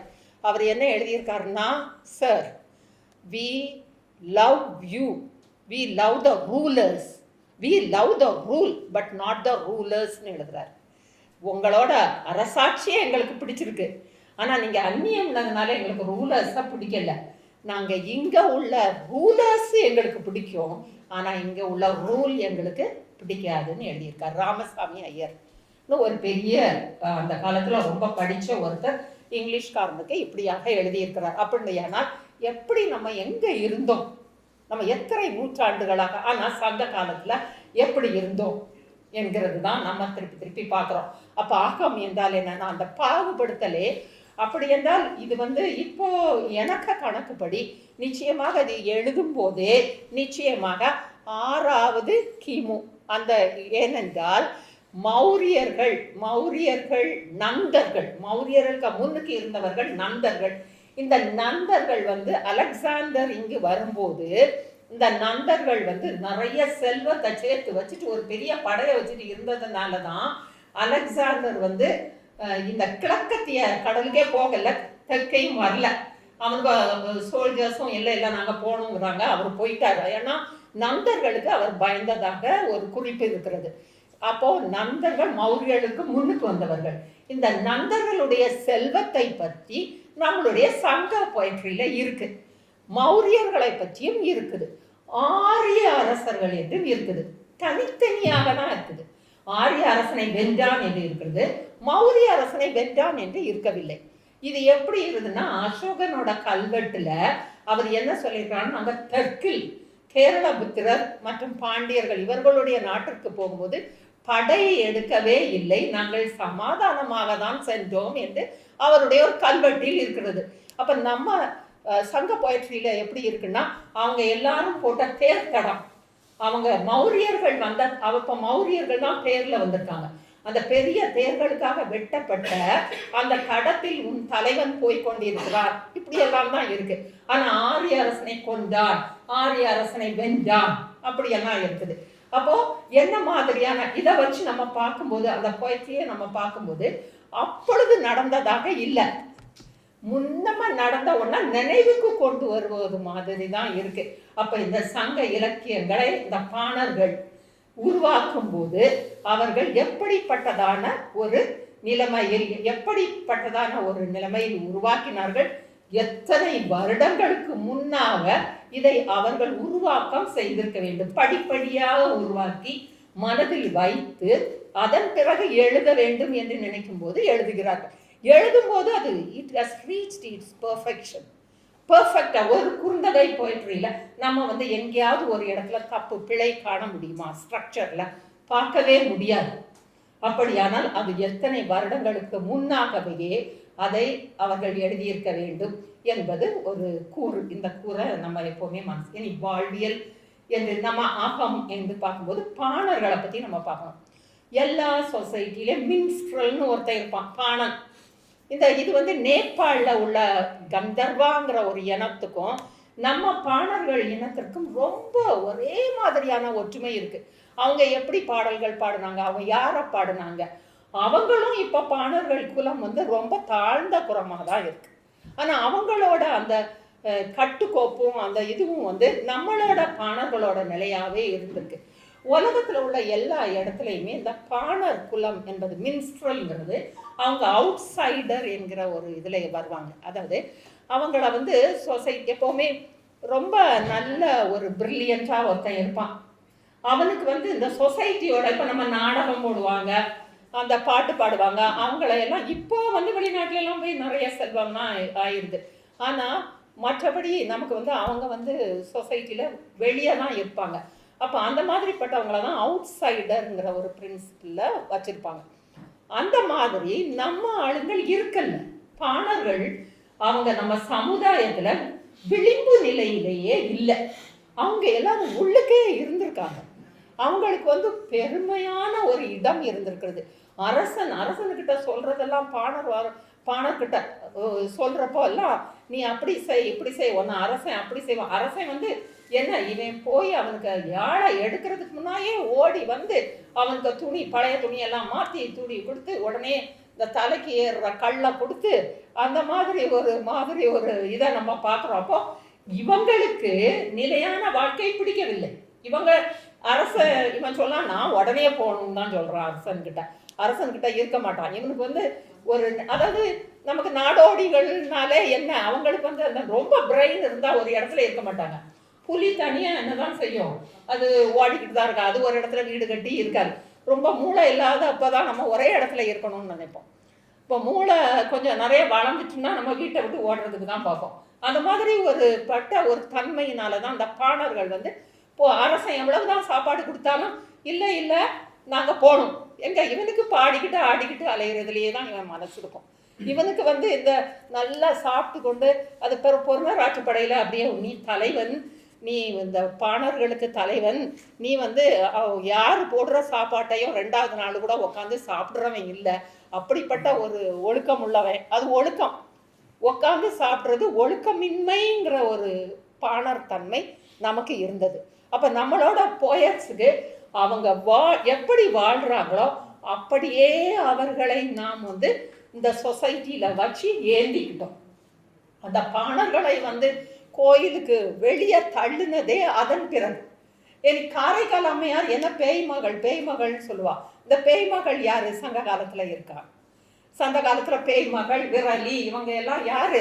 கல்யாணம் நடத்துறவங்க. முன்தேர் குறவை பின்தேர் குறவை என்று ராஜா இது அந்த ஒரு எல்லாருக்கும் தெரிந்த ஒரு பாட்டு உண்டு. எங்களுக்கு 4 நாளா இந்த மாதிரி 4 ஆட்களும் இல்லை. அதுல சொல்லும் போது கடைசியில எங்களுக்கு நெல் உகுத்து போற்றப்படும் தெய்வமும் இல்லை, எங்களுக்கு உங்க தெய்வம் எல்லாம் வேண்டாண்டா, எங்களுக்கு தெய்வம் இந்த கல் தான். எங்களை காப்பாற்றின ஒரு மனிதனுக்காக நாங்கள் நட்டு வைத்திருக்கும் கல் தான் எங்களுக்கு தெய்வம். எங்களுக்கு நெல் உகுத்து பரவும் பெருந்தெய்வம் எல்லாம் எங்களுக்கு தேவையில்லைங்கிறான். அப்பமே இவன் தெய்வத்தை விற்க ஆரம்பிச்சிட்டான். வா வா வா இந்த தெய்வத்தை கும்பிடு, எங்களுக்கு நான் மணி அடிக்கிறேன் அப்படின்னு அவன் சொல்ல ஆரம்பிச்சிட்டான். ஆனால் இவன் போயாச்சு சொல்கிறான், இல்லை இல்லை, நெல் வகுத்து கொடுக்கும் தெய்வங்கள் எங்களுக்கு தேவையில்லை, எங்களுக்கு மூதூர் முல்லை இல்லையா, அந்த துறை வந்து மூதூர், என்னை விட உங்களுக்கெல்லாம் தமிழ் நல்லா தெரியும். மூதூர் முல்லைங்கிற ஒரு இது வந்து, மூதூர்னா என்ன, பழைய காலத்தில் உள்ள ஒரு எங்களோட இதுலவே வந்து எங்களுக்கு இந்த நெல் போட்டு கடவுளை நாங்கள் என்ன கறியும் கொடுப்போம், எங்களுக்கு சாராயம் குடித்தா நாங்கள் அந்த சாராயத்தை என்ன செய்வோம், எங்களுக்கு மூதோர் தானே. அவன் என்னத்தை குடித்தானோ, அவன் எங்களை காப்பாற்றுறதுக்காக உயிரை விட்டுருக்கான். அவங்களுக்கு எங்களுக்கு எப்படி அவனை வந்து நாங்கள் வந்து அவனை போற்றணும், அவனை நினைவில் கூற வேண்டும் என்பது எங்களுக்கு தெரியும். நீ வந்து நெல் ஊத்து போட்டு பெரிய இதெல்லாம் பண்ணி நீ செய்யணும். இப்போ கூட நம்ம பார்ப்போம் இல்லையா, ஒரு இதுக்கு போனால் ஒரு இடத்துல இந்த யாகம் செய்து அவன் என்ன சொல்லுவான், பெரிய பணக்காரனாக இருந்தால் ரொம்ப நேரம் உட்காந்ததான் அரசு சார் சொன்னார், நீ அதை கொண்டு வாங்கோ, இதை கொண்டு வாங்கோ, இதை கொண்டு வாங்கோன்னு சொல்லி நேரம் ஆக்கிட்டே இருப்பான். ஏன்னா அப்போ தான் அந்த மக்கள் என்ன சொல்லுவாங்க, ஐயோ பரவாயில்ல, இவன் ரொம்ப நாளாக ரொம்ப நேரமா என்னம்மா யாகம் செய்தாரு, அதனால அவருக்கு நிறைய காசு கொடுக்கலாம். ஏழை வீட்டில் நம்ம கூப்பிட்டோம்னா அவன் என்ன செய்வான், சீக்கிரமா முடிச்சுட்டு, எப்படின்னாலே இவங்க 500 ரூபா தான் தர போறாங்க, அதனால சீக்கிரமா முடிச்சுட்டு அவன் அதை கொண்டு வாங்கோ இதை கொண்டு வாங்கோன்னு சொல்ல மாட்டான். அதுதான் அவன் சுருக்கமா முடிச்சுட்டு ஓடிடுவான். இனி நாம் வந்து இந்த வாழ்க்கை முறை, அது அகம்ங்கிறது கணவன் மனைவி காதல்ங்கிற ஒரு தன்மைக்கு வந்துடுறோம். அதுல நம்ம முக்கியமா பார்க்க வேண்டியது அணங்கு. அணங்குங்கிற ஒன்றை தான் நம்ம வந்து, இந்த அணங்கை வந்து இப்போ ஹார்ட்டுங்கிற ஒரு, நம்ம கருணாநிதி முதல்வர் கூட வந்து ஹார்ட்டுங்கிற ஒருத்தருக்கு வந்து பரிசெல்லாம் கொடுத்தாரு, பெரிய பரிசெல்லாம் நம்ம தமிழ்நாட்டுக்கு கோவையில். ஆனால் அவரெல்லாம் கூட என்ன தப்பாக தான் சொல்லுவார் இந்த அணங்கை பற்றி. அவர் சொல்லுவார், இந்த தமிழ் வந்து என்னதான் இருந்தாலும் ஒரு, அதாவது தூயம், அந்த அசுத்தம்ங்கிறதுல அந்த அசுத்தத்தை அவங்க வணங்குனாங்க அப்படின்னு தான் அவர் எழுதுவார். எனக்கு நல்லா தெரியுது, அணங்குனா செக்ஷுவாலிட்டி. உலகத்துல முக்கியமானது என்னது, வீரம் இல்லையா, நம்மளை காப்பாற்றணும், வேலு வேணும். முருகன் இருக்கான், முருகனுக்கு இன்னொரு ஆஸ்பெக்ட் என்ன, அணங்கு. அந்த வள்ளியை திருமணம் பண்றது வாழ்க்கையில அதுதானே வேணும், நம்மளை காப்பாத்திக்கணும், நமக்கு வந்து நம்மளை ப்ராபகேட் பண்ணணும், நம்மளோட அடுத்த ஜெனரேஷனை உருவாக்கணும். அப்போ காதல் அது இயற்கையா வர்றது. அப்போ அணங்கு பிடித்து கொண்டது பெண்களுக்கு இந்த வயது வந்த உடனே அணங்கு என்பது, இதை யார் அதை பேலன்ஸ் பண்ணணும் இல்லையா. அப்போ அணங்கு, இப்போ நம்ம நியூஸ் பேப்பரை எடுத்த உடனே என்ன வருது, 4 வயது பெண்ணை கெடுத்துட்டான், 2 வயது பெண்ணை கெடுத்துட்டான், ரேப்பு, அது இது அப்படியெல்லாம் வர்றதுனாலேயே நான் வந்து பேப்பரையே, அந்த தமிழ் பேப்பர் ஏன்னா ஃபர்ஸ்ட் பேஜ்லேயே அதை தான் போடுவான். அது பார்த்துட்டு நமக்கு ஒரு நாள் ஃபுல்லாக, ஒரு நாளில் நாட்கணக்கில் அது நமக்கு மனசில் வேதனையாகவே இருக்குது. எப்படி தான் அதை நம்ம மறக்கணும்னு நினச்சாலும் என்னாலே நான் மறக்க முடிகிறதே இல்லை. அப்புறம் கரெக்டாக தினமணியெல்லாம் வேண்டாம்ப்பா இனி அப்படின்னு சொல்லிட்டு நான் போயிட்டேன். ஏன்னா இங்கிலீஷ் பேப்பர்லனா குட்டியாக எங்கேயாவது இருக்கும், அதை நம்ம பார்க்கணுங்கிறது கிடையாது. இது நமக்கு அப்படியே பட்டமாக தெரியும். அதை பார்த்த உடனே அன்னைக்கு ஃபுல்லாக என்னடா இப்படி இருக்குது இப்படி இருக்குது இப்படி இருக்குது. அப்போ நம்மளோட சொசைட்டியே எப்படி ஒரு நேச்சுரலாக யார் யாருக்கு என்ன அவர்களுடைய அந்த ஒரு ஃப்ரீடம். அதனால தான் நான் சங்கத்தில் இப்போ 2 திணைகள் வந்து இருக்குது. ஆனால் அந்த திணைகளை பற்றி ரொம்ப பேசலை. ஒருவேளை அந்த திணைக்கு அவ்வளவு பேசுகிறதற்கு இல்லாமல் இருந்திருக்கலாம். ஏன்னா அவங்க இல்லாமல் பார்த்துக்கிட்டாங்க. பாணர்கள் என்ன செய்கிறாங்க நமக்கு தெரியும். பெண்களுக்கான ஒரு பாணனை வந்து இதை பற்றி நான் ரொம்ப ஆராய்ந்து நான் படிக்க ஆரம்பித்ததே கோயம்புத்தூருக்கு நான் மாநாட்டுக்கு போனப்போ தான். அப்போ அங்கே வந்த தமிழ் வாத்தியார்கள் அத்தனை பேரும் தமிழில் என்ன லிட்ரேச்சர், அந்த பரத்தையர் பிரிவுன்னா எனக்கு அவ்வளவு நாளும் அந்த பரத்தையர் பிரிவை பற்றி நான் ரொம்ப இதாக ஆழமாக நான் நினச்சதில்லை. அதுக்கு பிறகு பரத்தையர் பிரிவு இருக்குது. அது அவங்க வந்து ஒரு அவமான இதாக அப்படி நம்மளோட சொசைட்டியில் உள்ள ஒரு மோசமான ஒரு ஃபீச்சராக அதை பார்த்துட்டு இருந்தாங்க. அதை நான் கேட்ட உடனே தான் எனக்கு வந்து அதில் ஒரு இன்ட்ரெஸ்ட் வந்து அதை நான் படித்து பரத்தையர் பிரிவெல்லாம் படித்து பாணர்களுக்கு அதில் உள்ள இன்வால்மெண்ட்டை படித்து அது என்ன அப்படின்னு நான் பார்த்த பிறகு தான் எனக்கு தெரிஞ்சுது அது நம்ம சொசைட்டியில் உள்ள ஒரு உன்னதமான ஒரு நல்ல ஃபீச்சர். அது எப்படி மற்ற சமுதாயங்களில் இருந்தது அப்படிங்கிறதையும் நம்ம ரொம்ப நேரம் பேசுகிறோன்னா கொஞ்சம் இல்லையா போலாமா? இல்லை எனக்கு தண்ணியெல்லாம் வேண்டாம், அப்படி சொல்லலை. உங்களை நான் ரொம்ப ரொம்ப இழுத்துக்கிட்டே போயிடக்கூடாதுங்கிறதுக்காக தான் இந்த அணங்க சொல்லிட்டு வேணா கொஞ்சம் முடிச்சுக்கலாம், அப்புறம் நம்ம பேசலாம். அப்போ இந்த பாணர்கள் வந்து என்ன செய்கிறாங்கன்னா பேலன்சிங், சமப்படுத்துறது. இப்போ ஒரு பெண்ணு வந்து அவ வயதுக்கு வந்து அவளுக்கு அந்த அணங்கு தொற்றி கொண்டது, அதாவது அந்த செக்ஷுவல் அவேக்கனிங் அது வந்த உடனே அவன் என்ன செய்யறான், இந்த பொண்ணுக்கு வந்து அவன் வந்து ஏற்ற துணை காதல், அவளே அங்க போறா வயல யாரோ இல்ல பரவாயில்ல எனக்கு வேண்டாமா காதல் வந்துருது. இதை வந்து இந்த பாணன் ரொம்ப அழகா நல்லா விளையாடி அம்மா கிட்ட போய் சொல்லி, அப்பா தான் எப்பவுமே பெரம்போட தான் நிற்பாரு, அதனாலதான் அப்பாங்கிறதே அதை ஒதுக்கி வச்சுட்டான் அகத்துல. அப்போ இது பாருங்க, இதுல ஒரு முக்கியமான ஒண்ணு இப்ப எனக்கு அதை சொல்லணும்னு தோணுது.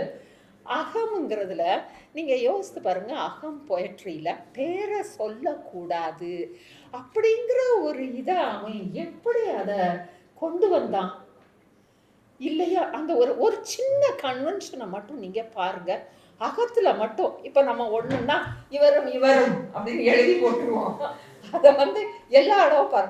ஆனா அவன் என்ன செய்யறான், அந்த கவிதைன்னு வர்றப்ப அதுல அந்த அரசனுக்கு புறத்துல நீ பேரை போட்டுக்கோ, அகத்துல பேரை என்ன ஒரு டீசன்ட் மனது. இதெல்லாம் நம்ம தமிழர்கள்ங்கிறதுக்கு ஒரு நம்மளோட பெருமை இதுலதான் வருதுங்க.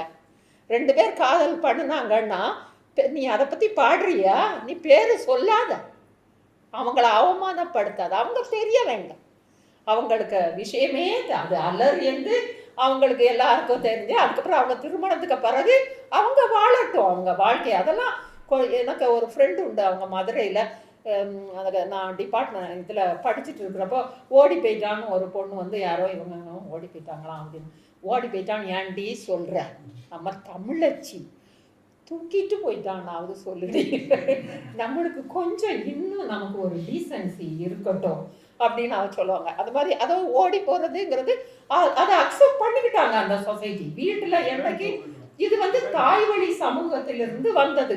எப்படின்னா முதல்ல நமக்கு காதல் எல்லாம் ஒண்ணு கிடையாது, கேஸ்ல போவாங்க, மனுஷன் என்ன நினைச்சா கேவுக்கு போனோடனே பிள்ளை பறந்துரும்னு நினைச்சான், அப்படி இல்லை, அது இயற்கையாக தோன்றின வந்து அதை அவன் படிச்சு ஓஹோ இதனால் நமக்கு குழந்தை பிறக்கிறதுன்னு சொன்னான். அப்புறம் அவங்க என்ன செய்தாங்க, ஒரு கிராமத்துல தாய்வழி இப்படிதான் வந்தது. இது எல்லா சமுதாயத்திலையும் இப்ப ஆப்பிரிக்கன் இதுலயும் இந்த ஒரு ஃபீச்சர் இருக்குது, விசிட்டேஷன்ஸ். அப்படின்னா என்ன, வெளியூர்ல இருந்து மென்னெல்லாம் வருவாங்க, அவங்க திருவிழா. நமக்கு இவரு கூட பெருமாள் முருகன் அப்படி ஒரு நாவலை எழுதி தானே அவரை போட்டு எல்லாரும் அடின்னு அடிச்சுட்டாங்க, அதெல்லாம் உண்மை. அந்த மாதிரி ஒரு இதை அவங்க வச்சிருந்தாங்க. அப்ப அவன் வருவான், வந்துட்டு இவன் இந்த பெண்ணோட இருந்துட்டு அவன் போயிடுவான். இந்த பிள்ளைய காப்பாத்துறது யாரு, அப்பனை தேடி போக முடியாது. அதனாலதான் மாமா நமக்கு ரொம்ப முக்கியமானவன். யாராம், தாயோடையே மாமா. இவன் வேற எங்கேயாவது போவான், இவனுக்கு பிள்ளை வேற எங்கேயாவது வளரும், அதை பத்தி அவன் கவலைப்பட முடியாது. இங்க அம்மாக்க தங்கச்சி அக்கா பிள்ளைங்களுக்கெல்லாம் இவன் பொறுப்படுத்திக்கிறான். அந்த அந்த இதுல உள்ள அந்த மூதாட்டி அவங்களுக்கு எல்லாம், ஏன்னா அந்த மாதிரி இருக்குது. அப்புறம் காதல் எப்படி பிறக்கும், ஒருவன் வர்றான், ஒருத்தி பார்க்குறா, அவனோட இருக்கிறா, அப்புறம் அவன் போயிடுறான். அடுத்த சீசனுக்கு அவன் வரல, இன்னொருத்தன் வரான், இவளுக்கு அது பிடிக்கல, இவளுக்கு அவன் ஞாபகமாகவே இருக்கான். அப்போ அவன் என்ன செய்வான், அவன் வரணுமேன்னு அப்படியே இது பண்ணி அவன் ஒரு வேளை வந்தான்னா அதுதான் காதல் பிறந்த கதை இல்லையா? காதல் மற்றபடி பறக்கிறதுக்கு சான்ஸே கிடையாது. நான் ஒருவனோட அவன் எனக்கு வேணும், அவன் எதனால எனக்கு தெரியாது, எதனாலன்னே எனக்கு தெரியாது, ஆனால் அவன்தான் எனக்கு வேணும். அப்போ காதல் பிறந்துடுச்சு, எனக்கு வேற யாருமே வேண்டாம், இவன் அவன் தான் வேணும், அவன் ஒருத்தன் தான் வேணும் அப்படிங்கிற ஒரு நிலைமைக்கு இந்த பெண் தள்ளப்படும் போது தான் இவங்க 2 பேரும் என்ன செய்கிறாங்க. அப்போ நேச்சுரலி இந்த அம்மாவுக்கு விட பிடிக்கும். அதில் தான் அகம் பொயட்ரி நமக்கு தொடங்குது. அதனால தான் அந்த அப்பா என்ன செய்கிறாரு, விட மாட்டேங்கிறாரு, அம்மா விட மாட்டேங்கிறாங்க. அதனால தான் அந்த அப்பாங்கிற கேரக்டரை காணும், புரியுதா? அது ஏன் அது இயற்கையாக வருது, அப்பாங்கிற கேரக்டரே இல்லை. இங்கே பெண்கள் தான் இருக்காங்க, தாய் இருக்கா, செவிலி தாய் இருக்கா, தோழி இருக்கா, அப்பனை காணும். அப்போ அப்பா எங்கேருந்து வருவான், அவன் தான் இல்லையே. அப்போ இந்த பெண்ணு இப்போ காதல் வயப்பட்டுட்டானா அவன் தான் வேணும். அங்கே போய் திருட்டுத்தனமாக பார்க்குறா. இதுக்கு உதவி செய்கிறதுக்குன்னு ஒரு தோழி பானம். இதில் வந்து ஒரு அழகான போயிட்டு நான் அதை கூட அன்னைக்கு சொல்லிட்டு இருந்தேன். என்னென்னா அவங்க எல்லாம் ரொம்ப சூப்பர்ஸ்டிஷியஸாக இல்லை. அவங்களுக்கு இது செக்ஷுவாலிட்டி நல்லாவே தெரியும். அணங்குங்கிறது இதுதான் என்று அவர்களுக்கு தெரியும். எப்படின்னா ஒரு சின்ன குறுந்தகை போயட்ரியில் அம்மா சொல்கிறா, எப்போவுமே அம்மா மாறு அப்படிதான், என்ன இவன் மெலிஞ்சிட்டே போகிறா, இவளுக்கு அணிகலன்கள்லாம் கீழே உழுதே, இவள் வந்து ரொம்ப ஒரு இவளுக்கு முருகு பிடிச்சிட்டு, முருகுனாலே என்னது தான் காதல் தான், அணங்கு தான் முருகு. ஆனால் அவங்க வந்து வெறியாடல் சொன்னே, வெறியாடலுக்கு எல்லா பாணரையும் கூட்டிகிட்டு வா. பாணர் சும்மா வந்தானா, அவன் சும்மா வரல. பாணரை கூட்டிகிட்டு வந்து பாணர் தோரணெல்லாம் கட்டுறான், எல்லாம் பண்ணுறான், பண்ணிட்டு வெறியெல்லாம் ஆடுறான். ஆடுறப்ப தோழி கூற்று என்ன தெரியுமா, அந்த பொயட்ரியே அதுதான், அந்த தலைவி கூற்று. தலைவி தோழியை கூப்பிட்டு சொல்கிறா, ஹே என்ன நடந்தது தெரியுமா, எங்கள் அம்மா ஒரு இக்னரண்ட் உமன், அவளுக்கு ஒன்றும் தெரியாது. அவள் இந்த பாணனை கூப்பிட்டு வெறியாடிட்டு கிடக்குறா, தோரணங்கள்லாம் கட்டி மியூசிக்கும் டான்ஸும் வீட்டில் ஒரே. இந்த கபலீகரத்தில் அவன் வந்து என்ன பார்த்துட்டு போயிட்டான்டிங்கிறான். புரியுதா? அப்போ அவளுக்கு தெரியும் எனக்கு வந்து இந்த ஒரு நோயும் பிடிக்கல, எனக்கு பேய் பிடிக்கல, எனக்கு வந்து என்னது தான் அணங்கு, எனக்கு தேவையானது இந்த அம்மாவுக்கு தெரியலை. தெரிஞ்சிருக்கலாம், ஏன்னா அவளும் அப்படி தானே பண்ணுனான். அப்போது எனக்கு வந்து அந்த அவள் வந்து ஒரு சொசைட்டியை ஏமாத்துறாளா என்னன்னு தெரியல, இல்லை அப்படி நினச்சிக்கிறாங்களான்னு தெரியாது அந்த பொயட்ரியில். ஆனால் அவள் சொல்கிறா, எனக்கு தேவையானது எனக்கு கிடச்சிட்டு இவங்க பாட்டுக்கு இப்படி பண்ணிட்டு இருக்கட்டும், எனக்கு தேவை என்னது தான் என்னோட நான் காதல் பண்ணுறவனை பார்க்கணும், அவன் வந்து பார்த்துட்டு போயிட்டான் அப்படின்னு அந்த பொயட்ரி. அப்போ அந்த அந்த பொயட்டுக்கு தெரியாதா, அவர்கள் எல்லாமே அதை தெரிந்து வைத்திருந்தார்கள். ஏன்னா இதில் பரத்தையர் பிரிவு ஏன் வேணும்? இந்த பரத்தையர் பிரிவுக்கும் வடநாட்டில் உள்ள அது அர்த்த சாஸ்திரம் என்று ஒரு நூல் இருக்குது, நம்ம தெரியும், சாணகியர். அவர் எழுதுறது ரொமிலா தபர். அது எனக்கு ரொம்ப நாளாக கேள்வியாக இருந்தது. அதுக்கப்புறம் ரொமிலா தபர் தான் அதை தீர்த்து வச்சாங்க. அவர் வந்து எப்படியோ வந்துடுறாரு இந்த மௌரியர் சாம்ராஜ்யத்துக்கு. அப்போ அவர் சரியா அரசனாக வச்சிரு. அது வந்து அங்கு நடந்த நடைமுறை அல்ல, இப்படி இப்படி இருக்க வேண்டும் என்று எழுதினது தான் அந்த சாணக்கியன். அவன் எப்படி எழுதுனான்னா, அங்கே வந்து கணிகை என்பவள் வந்து அரசுக்கு சொந்தமானவள். அவளுக்கு வந்து அரசன் இவ கனியா அழகா இருந்தா பண்ணா தூக்கிட்டு போயிடுறது. அவளை வந்து என்ன பண்றான், ஒரு அவனுக்கு கீழே நிறைய சூப்பர்வைசர்ஸ் வச்சிருக்காங்க. எவ்வளோ ஒரு அநியாயம் பாருங்க. அந்த பெண்களுக்கு 10 பெண்களுக்கு ஒரு சூப்பர்வைசர், 25 பெண்களுக்கு ஒரு சூப்பர்வைசர். அவங்களுக்கு சம்பளம் கொடுக்குறான். சம்பளம் கொடுத்து அவங்க, ஆனால் அவங்களுக்கு வர இன்கமா அரசுக்கு போயிடுது. அவன் ஒரு சம்பளத்தையே நிர்ணயம் பண்றான். இப்படி ஒரு 2-3 சாப்டர் அர்த்த சாஸ்திரத்துல இருக்கு. நமக்கு அப்படி இருக்குதா? அவன் காமசூத்திரம் வரைக்கும் எழுதிட்டான். நம்ம காமசூத்திரம் எழுதவே இல்லையே. நமக்கு காதல் தான் முக்கியம். நம்ம பயாலஜிக்கலா உள்ளுக்கு போகவே இல்லை. நமக்கு அது வந்து தேவையில்லாத ஒரு காதலின் முடிவில் அது நேச்சுரல். அந்த மாதிரி நாம் ஒரு அழகான ஒரு அழகியலோடு அந்த நாம் வாழ்க்கையை பார்த்துருக்குறோம். அதில் புகுந்து அதிலேயே விழுந்து கிடந்தா தானே அந்த காமசூத்திரத்தை பற்றி நம்ம நினைக்க முடியும் இல்லையா? மற்றபடி அதில் என்ன என்றால் இசையையும் நடனத்தையும் அவங்க அதுக்கென்றே பயன்படுத்தி இருக்கிறார்கள். இங்கு நமக்கு யார் வச்சிருக்கா? விரலியும் பாணினி, பாணர் இவங்க வச்சிருக்காங்க. இவங்க எல்லாம் அந்த தன்மையர்கள் கிடையாது. அங்கு இங்கு நமக்கு பரத்தையர் என்று ஒரு பிரிவு இருக்கு. இந்த பரத்தையர் பிரிவு அரசாங்கத்துக்கும் அரசனுக்கும் இந்த பரத்தையர் பிரிவுக்கும் எந்த விதமான சம்பந்தமும் கிடையாது. அப்போ நான் வந்து இதுக்கு வந்து கேட்டப்போ, நான் வந்து கலைச்செல்வின்னு ஒரு டீன் இருந்தாங்க எங்களுக்கு, டாக்டர், அவங்கள்ட்ட போய் கேட்டேன். அப்போ அந்த பரத்தையர் பிரிவுக்கு ஏதாவது இல்லை, அது நீ நினைக்கிறது மாதிரி இல்லை, ஆண்களுக்கு மட்டும் அந்த உணர்வு சிலருக்கு கூடுதல் என்று கிடையாது, பெண்களுக்கு 1% of the women over sex அப்படின்னு சொன்னாங்க. அது வெட்டிக்கலி எங்களுக்கு தெரியும். அப்போ அப்படிப்பட்டதான பெண்களை இவங்க வந்து எந்த வரன்முறையும் கொடுத்து நீ இப்படி இரு என்று சொல்லவில்லை, அவங்கள்ட்ட சம்பளத்தை வாங்கல. அப்போ இந்த ஆண்களுக்கும் என்ன இருக்குது, இதை நான் அடுத்தது ஒன்று சொல்கிறேன். அது ரொம்ப அழகான ஒரு பொயட்ரி. நான் அதை கண்டுபிடிச்ச பிறகு தான் எனக்கு வந்து அந்த ஃபுல் ஜஸ்டிஃபிகேஷன், இந்த வாத்தியாரெலாம் பேசிகிட்டு இருந்தார் இல்லையா, அது எவ்வளோ தப்பான ஒன்று என்றே எனக்கு தெரிந்தது. அப்போது இவங்க வந்து என்னன்னா, அந்த ஆணுக்கும் என்ன அந்த தேவை இருக்கிறது, பெண்களும் ஒரு காலத்துக்கு பிறகு அன்வில்லிங் ஆகி விடுகிறார்கள், அவர்களுக்கு தேவையற்றதாக ஆகிறது. இன்னொன்று ஒரு பொயட்ரியில் அவள் சொல்கிறா, நான் எனக்கு பிள்ளைய பார்க்குறதா இவனா பார்க்குறதா? சரி இல்லையா? அதனால தான் அவன் பரத்தை ஏற்ற போகிறான் அப்படிங்கிற ஒரு இது. இன்னும் ஒரு அழகான ஒரு பொயட்ரி இருக்குது. அதில் அந்த தலைவி இந்த பாணனை இதில் சொல்லணும். இந்த பாணன் எப்படின்னா, சரி தலைவன் கூட்டிகிட்டு போகிறான். தலைவன் அவனை இருக்க விடுறதில்ல. தலைவன் இவனை கூட்டிகிட்டு போகிறான். ஆனால் அவனுக்கு ஒரு முக்கியமான இது என்னென்னா, கொஞ்ச நாள் கூட ஒரு 2 நாள் இருடா, 3 நாள் இரு, 4வது நாள் என்ன செய்வான்? தலைவியை நினைவுறுத்துக்கிறான். அவனுக்கு பணியே அதுதான். தலைவி அங்கே வாடி வதங்கி கொண்டு இருக்கிறாள். தலைவியை நீ இப்படி விட்டுட்டு வந்தது தப்பு. இது ஒரு டெம்பரரி அரேஞ்ச்மெண்ட் தான். நீ போகணுண்டா, உனக்கு மனைவி அங்கே இருக்கா, உனக்கு பிள்ளை அங்கே இருக்கான்னு எத்தனையோ பாடல்களில் பாணன் அந்த அவளை அறிவுறுத்தி அவனை கூட்டிகிட்டு வரான். கூட்டிகிட்டு வந்தா இங்கே மனைவி என்ன செய்கிறா? கோவப்படுறான். நீ எப்படியும் போயிட்டு தானே வந்த, எனக்கு நீ வேண்டாம். அப்போ இவன் என்ன சொல்கிறான்? உன் தலைவனை மாதிரி நீ நல்லவன் கிடையாது அப்படியெல்லாம் சொல்கிறான். நிறைய போயிட்ரி தமிழ் படித்தவங்களுக்கு தெரியும். நிறைய போயிட்ரியில் அவன் ரொம்ப நல்லவன், தலைவன் நல்ல. ஏன்டா இவ கேட்குறா, தலைவனுக்கு கூட நீ வருவியா, அவனுக்கு கூட சேர்ந்து நீ பொய் சொல்றியா, பொய்யன் பாணன் அப்படின்னு சொல்லியும் இவா சொல்கிறா. இன்னும் ஒரு அழகான பொயட்ரி இருக்குங்க. எனக்கு அது நான் வந்து இது திடீர்னு இது பண்ணதுனால எந்த பொயட்ரின்லாம் எனக்கு தெரியல. அந்த பொயட்ரியில் அந்த அந்த நம்மளோட பெண்கள் எவ்வளவு அழகாக நான் சொல்கிறேன் இல்லையா, பகுத்து அதுக்கு வந்து தெளிவடைந்திருக்கிறார்கள் என்றால் அந்த பெண் அதில் சொல்கிறா, இந்த நாடகம்னு ஒரு நாடகம் நடக்குது நம்ம வாழ்க்கையே நாடகம். ஷேக்ஸ்பியர் சொல்லலை, வாழ்க்கையே நாடகம்னு யாரு?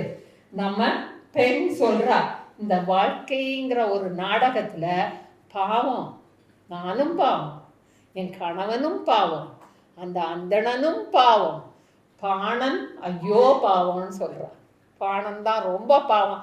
ஏன்னா இந்த தலைவன் வந்து ஐயோ இவ வந்து பெண், என்னுடைய மனைவிக்கு குழந்தை பிறந்து விட்டது, அதனால ஒரு பரத்தையை பாருன்னா அவனுக்கு எவ்வளவுதான் அந்த தலைவி கிட்ட பிரியம் இருந்தாலும் அவன் பார்க்கணும். சரி தலைவனை பார்த்தா அங்கே போய் அவன் இருந்து அங்கேயே ஆசைப்பட்டான்னா உடனே என்ன செய்யணும்? வாடா வாடா வாடான்னு பிடிச்சி இழுத்துட்டு வரணும். இங்கே வந்தால் தலைவி என்ன செய்வா? நீ எனக்கு வேண்டாண்டான்னு சண்டைக்கு நிற்பா. இல்லை இல்லை இல்லை அவன் ரொம்ப நல்லவே, இப்படி தானே போயிட்டு அவன் மன்னிச்சுக்கோ அப்படின்னு சொல்லி. அப்போது இந்த மாதிரிப்பட்ட ஒரு நிலைமையுடைய பாணனுடைய நிலை பரிதாபத்திலும் பரிதாபம்னு அவன் சொல்லி வருத்தப்படுறா. அப்போ எவ்வளவு தூரத்திற்கு நம்மளுடைய பெண்கள் நினைத்திருக்கிறார்கள். அவங்க ஒன்றும் சும்மா இருக்கல. அவங்க அந்த உலக இயல்பை, இது இயல்பான ஒரு தன்மை, அந்த இயல்பாக நடந்தது. அப்போ அப்படிப்பட்ட சொசைட்டியில் 3 வயது பெண்ணையும் 4 வயது பெண்ணையும் அவங்க கற்பழிக்க வேண்டிய தேவையே கிடையாது இல்லையா? அப்படிப்பட்ட ஒரு தேவை இல்லாத ஒரு சமுதாயமாக கைக்கிளை பெருந்தினை என்று 2 வைத்திருக்காங்க. ஆனால் அதுக்கு எப்படி நமக்கு பொயிட்ரியே கிடைக்காம போச்சு இல்லையா? இருந்திருக்கும், இல்லாமல் ஒரு இன்சிடென்ட் நம்ம சொசைட்டி மட்டும் அப்படிப்பட்ட ஒரு. ஆனால் இப்போ நம்ம பேப்பரில் பார்க்குற அளவு நிச்சயமாக இருந்திருக்க வேண்டிய தேவை இல்லை. இன்னும் ஒன்று எனக்கு ரொம்ப பிடிச்சது என்னன்னா, ஒரு பரத்தை சொல்கிறான். என்ன பாவம்டா இவன் வரான தலைவன் என்கிட்ட வர்றது, அவனுக்கு மனைவி கையை உயர்த்தி என்றால் கையை உயர்த்தணும், காலை உயர்த்தினா காலை. நமக்கு தெரியும் பெண்கள்னா நம்ம கணவனை பிடுங்கன்னு பிடுங்கி அதை செய்த அவன் எவ்வளவு நாடு தான் இவன் செய்கிறத செய்துட்டே சொல்கிறதையே செய்துட்டு இருப்பான் இல்லையா? இப்போது எனக்கு சிஸ்டர்ஸ் எல்லாம், எங்கள் அத்தா மாதிரி கார் ஓட்டுறப்ப நான் பின்னால் இருப்பேன். பெரிய சிஸ்டர்ஸ் ஏன்னா கார் ஓட்டினா தூங்குவாங்க, எழுப்பி நீ சரியான பாதையில் போகலன்னு சண்டை போட்டு திருப்பியும் தூங்கிடுவாங்க. எதுக்கு அந்த சண்டை? பிடுங்குன்னு ஏக்கா பிடுங்குறேன்னு சொல்லுவேன் அத்தானை. அந்த மாதிரி ஒரு நம்மளோட நமக்கு ஏன்னா பல விதமங்களில் குழந்தைய பார்க்கணும், அதை பார்க்கணும், இதை பார்க்கணும்னு உடனே நம்ம பிடுங்க. அப்போ இவன் ஒரு 2-3 நாள் அவனுக்கு நான் வந்து என்ன செய்கிறேன், அவனுக்கு ஒரு நல்ல இடமா நான் வச்சுருக்கேங்கிறான். சரி, இயற்கையான ஒரு சமுதாயத்தில் இயற்கையான ஒரு வாழ்நிலையை இதை வந்து அரசன் உடனே நிறுவனப்படுத்த முடியாதா இருக்கும். இந்த பெண்கள் வந்து ரொம்ப இண்டிபெண்டா. ஏன்னா அவன் சொல்கிறான்ல, அவளுக்கு தெரியுது இவன் எதுக்கு வாரான்னு. எத்தனை நாள் தான் அப்படி இருப்பாங்க, வந்துட்டு கொஞ்சம் போட்டும். இவளுக்கும் அந்த மாதிரி ஒரு மனநிலை, ஒரு இண்டிபெண்டாக இருக்கிற ஒரு மனநிலை. அப்படிப்பட்ட ஒரு பெண் தான் பரத்தையாக இருந்திருக்கா. அதனால் பரத்தையர் பிரிவு இருப்பதனால் நம்முடைய தமிழ் சமூகம் மோசமான சமூகம் என்று நாம் சொல்ல முடியாது.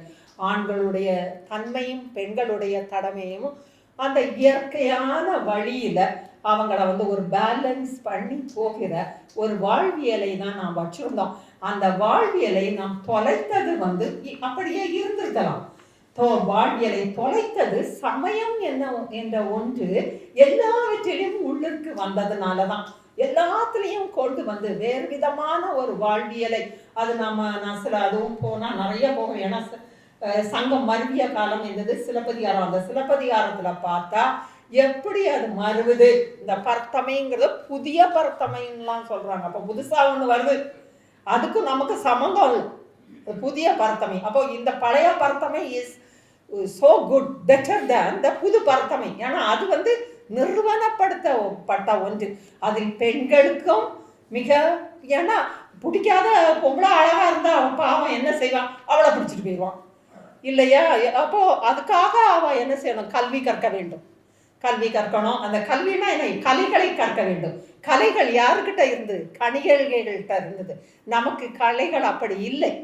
நமக்கு அரசனிடம் இருந்தது, வீட்டில் இருந்தது, தலைவனிடம் இருந்தது. அரசன் நன்னன் கிட்ட சொல்றான், நன்னன் நல்லா படிச்ச வேண்டாம், அதனால நீ போறப்ப கேர்ஃபுல்லா போ, எதையாவது பாடாத, தொண்டுபடு முறையாக நீ நல்லாக படித்து துறைபல முற்றிய இசையை நீ பயிலுவாயாக. அப்பந்தான் அரசனுக்கு உன் மேல ஆசை வரும். சும்மா அரசன் ஒன்றும் தெரியாதவன் அங்க போய் பாடிக்கிட்டு இருக்காத.